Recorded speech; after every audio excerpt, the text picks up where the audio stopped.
For generations, the human race has been fascinated with scary stories, from monsters and witches to creatures that possess supernatural powers and abilities. People love a good old ghost story. But some people want to take these stories that pump the adrenaline and want to prove these stories can be believed. We seem to want to test ourselves and put ourselves in situations that are made to make us feel uncomfortable and afraid. Why is this? It is because we want to find out the truth. So where shall we start this adventure? In one of England's, if not the world's, most haunted and evil residents from reputation, the ancient Ram Inn. This video is to look at the dark past of the ancient Ram Inn, from the ground it was built upon, to the years where the owner of the Ram, John Humphreys, was terrorised and attacked by unseen forces. From murder to devil worship, this building has seen it all. Welcome to the ancient Ram Inn.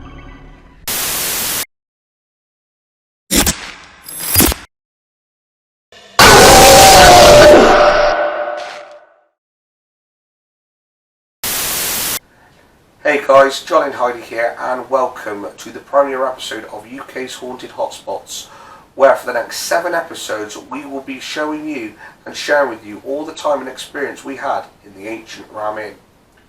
In the first 3 episodes of the series, we'll be looking at an in-depth account of what happened with haunted happenings last year at the ancient Ram Inn. And then for the second part of the series, we're going to be showing you all the footage and everything we collected during our investigation we conducted back on the 12th of March. So let us introduce to you the scariest residents in the country, or maybe even the world.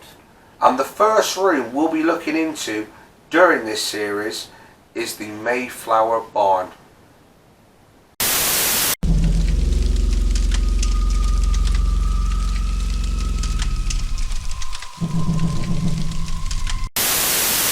The ancient Ram Inn is said to have been built around 1145. It is also believed that the site of the inn is built on a 5,000-year-old pagan burial ground. It is the oldest building in Wootton-under-Edge, older than the town itself, as it has survived a fire that destroyed the town during the reign of King John. The previous owner, John Humphreys, had saved the building from demolition in 1968 and took care of the inn until his death in 2017. It is now owned by his daughter Caroline, with the great care and affection that John had for the building showed, as it's now become a national treasure, and tourists and ghost hunting enthusiasts from all over the world come to visit this mysterious building. The inn was originally built to house the stonemasons who were assigned to build the nearby St. Mary's Church. Slaves and children were also believed to have been housed here for the very same purpose. Over time it has been used for other purposes. It's been a church house, a brewery for the church, a public house, and even a bed and breakfast. The Ram also has a reputation of murder and devil worship, and the spirits that inhabit the building are just as legendary as the inn itself. John himself has reported in the past that he'd been tormented and attacked by both the incubus and succubus, the male and female sex demons. It has also been said that the inn has been a subject to countless exorcisms, and even the Archbishop of Gloucester had even described the place as the most evil building he has ever stepped foot in. Here are the rooms that are inside the Ram, their reputation, and the unusual experiences we experienced in the time that we were in there.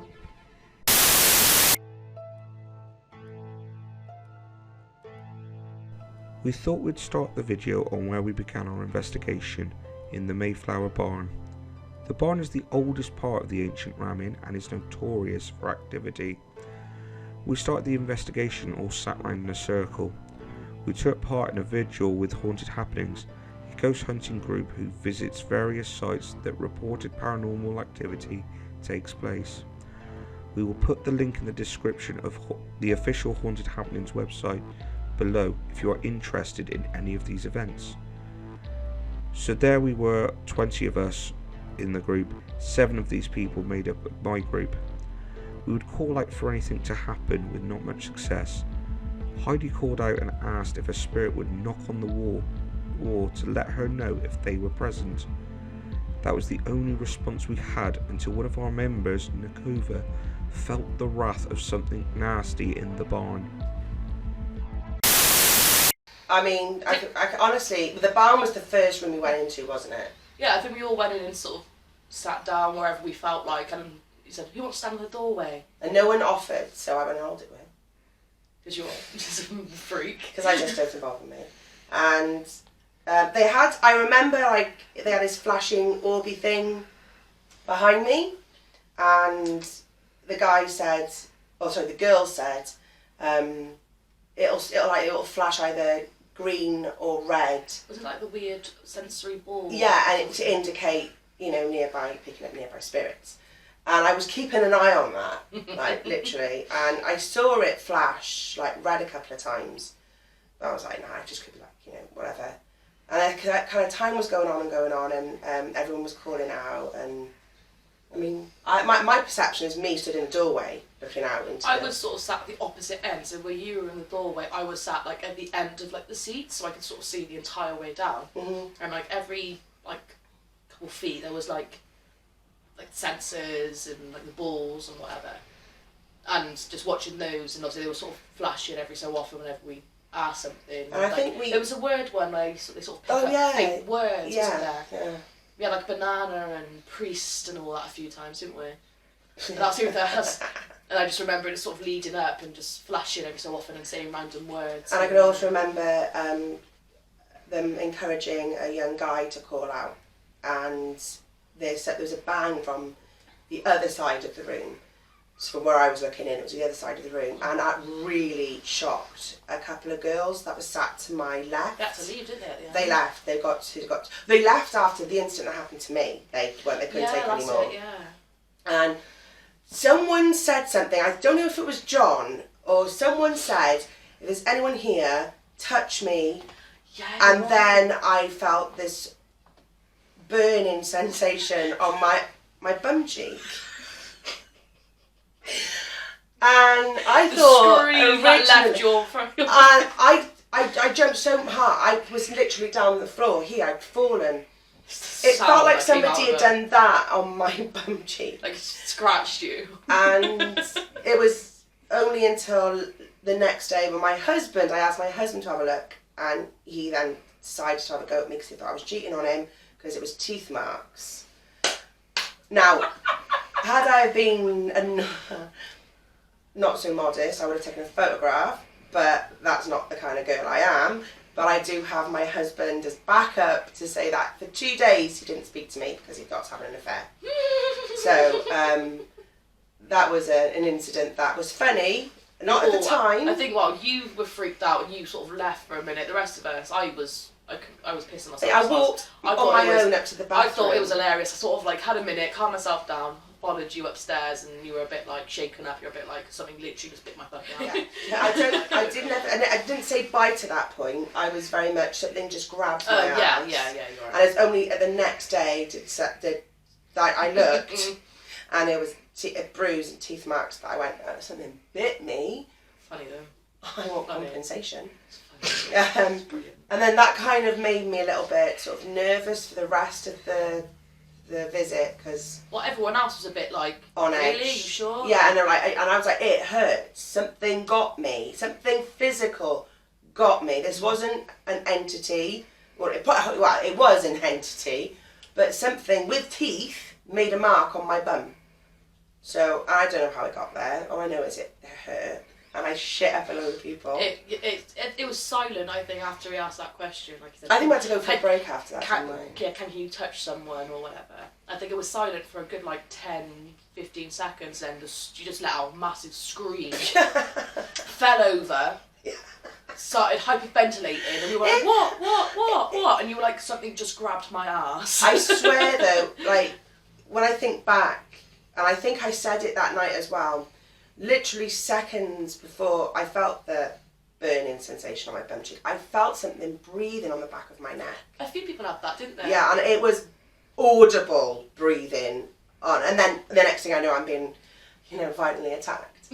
But the most ending, had he bitten me on my arm, or even my boob, I probably would have just like, but the fact it was where it was, I couldn't prove it, which was a big, I should never have said anything, but I don't think It'd have been a bit interesting if you just, dropped everything down and went, look at my Look at my arms. bum.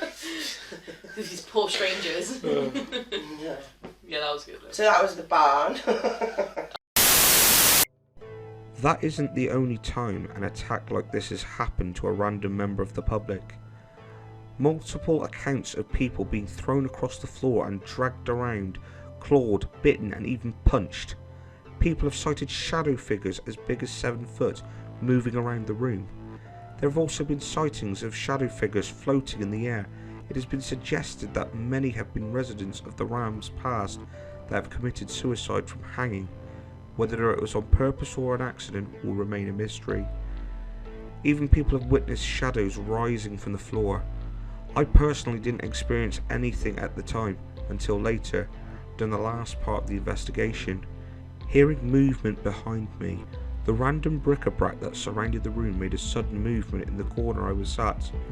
I assumed it could have been a mouse until something cold ran straight across my neck and shoulders and travelled down and touched everyone else in the row I was sat in. I dismissed the fact that it was a draft. It was very hot that night. In fact, it was the hottest night of that summer, and there was no breeze whatsoever that day. This wasn't the only time we've experienced paranormal events in the Mayflower barn. My son wanted to take advantage of the open days that were organised and wanted to visit, knowing that both Heidi and myself had visited there.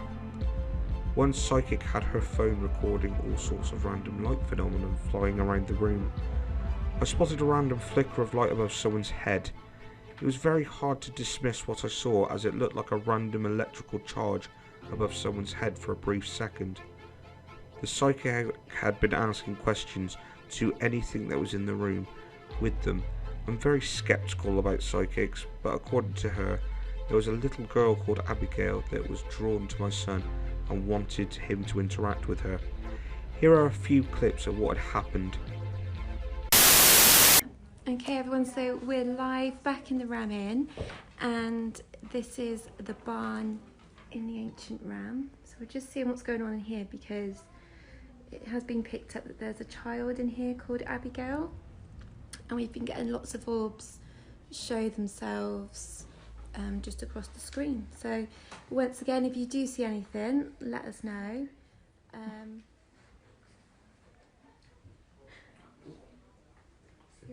Yeah.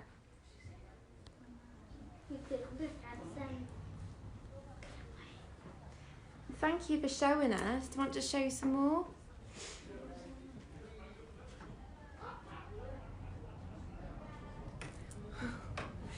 I just physically saw that. Did you see that? Yeah. You're quite interested in the camera and the dog? Ah, she's interested in the little boy. Do you want someone to play with? Little girl's interested in you. Do you want to say hello, Abigail? Yeah, say hello. Say hello. Hello. Is that something to watch for? Yeah. She's trying to talk to you.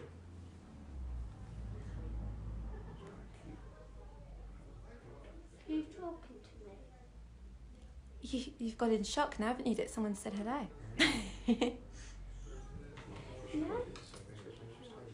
My name is Tyler. Oh wow! She said hello there, wasn't she? That's Abigail. So yeah, do you want to ask? Because it was Abigail. Abigail, was that you? There's something going on over there.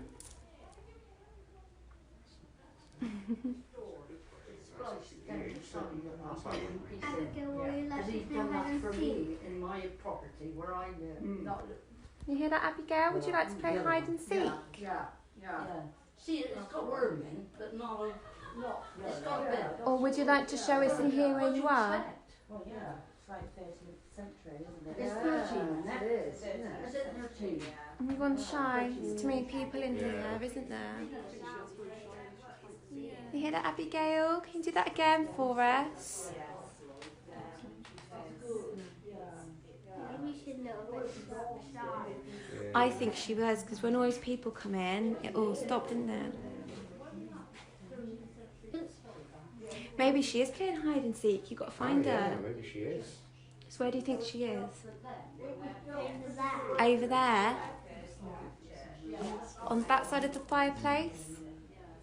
Or this side?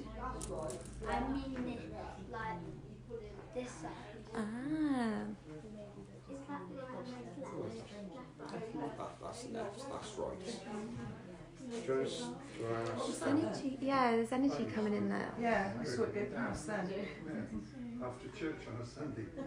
You're in front of us, Abigail. And show your light again. There is stuff going at the camera. It's just past that chair. Yeah. can't see anything. Are you on the chair?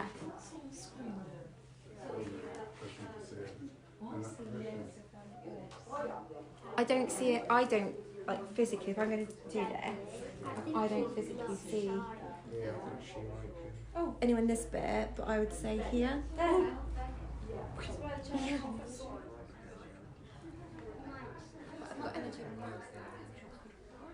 Yeah.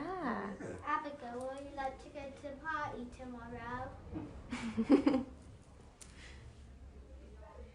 She might be very shy. She might be hiding. I'm saying talk to her like you talk with your friends, like, so don't be shy, Abigail, I want to play. Don't be shy, Abigail. I want to play. Oh wow. Yeah, she was, yeah. To keep an eye on the camera, if you want to ask some more questions then. Abigail, would you like to play tag? Yeah. Yeah. Yeah, see, she's answering, you know. He's not shy. Just the warm stuff. So, That looks Abigail, cool. take your She likes cakes. Abigail, would you like to come to the shop and buy some cakes? Oh. Did she say yes? Yeah. I think Abigail likes sweet things. Do you want Abigail, would you like to get some candy? Oh, Sweet. yeah, Yeah. there, yeah. Understood that. Rash See is that up there? there. So for anyone that's just joining this live, really old beams, it's been really busy here today, which has been fantastic, especially for Caroline. So yeah, if you see anything at home, let us know as well. But we've been seeing so much in here. We've even physically been seeing orbs and energy as well. So it just went past that. Yeah, Did you see it then? yeah, Physically? yeah. Like, Yeah. Went straight across, didn't it? so Abigail, do you still want your sweet things? Would you want to come and say bye to Abigail then as you make friends? Bye, Yeah. Abigail. Say bye. Got energy. Alright. I'll catch up with Mummy now, so we'll say, Yeah. Oh no. say goodbye to you then. Say goodbye. I'll say goodbye to Jen as well, because we're going to I'm coming out. Oh, Bye, okay. Jen. Bye, darling. We'll see you soon. Abigail, I will save some muffins for you. Oh. Oh, I'm sure she'll like that. Going back to our first investigation, people could see dark shadows travelling around the room, and even Chris could hear something behind him. My initial feeling when I first walked into that barn was it was very cold. But it was colder in places in the barn, which was quite strange. And when we all sat down on the seats and everyone was silent, you could almost feel like there was something else there. And I distinctly remember, while everyone was silent, a little ticking noise going off in the back, behind. And I wondered what it was. As soon as I looked around, it stopped. And I looked back, and it started happening again. So I looked behind again, and that's when one of the, I can't remember the name, one of the people that run the place, they said about, oh, what did you hear? And I didn't think it was anything, but I said I could hear it clicking. But also, one thing I did notice was, it was like a shadowy figure fly across the ceiling in my peripheral vision. It looked like something, almost like a black cape, flying across the ceiling. And I sort of went, oh, and they were like, what? And I said what I saw, and other people said they saw the exact same thing in the exact same place, flying across near the beams at the top of the barn. The Mayflower Barn has been a fascinating area to visit, with so much unexplainable events happening in there, and to this day we have still struggled to find a rational explanation of what had happened that night.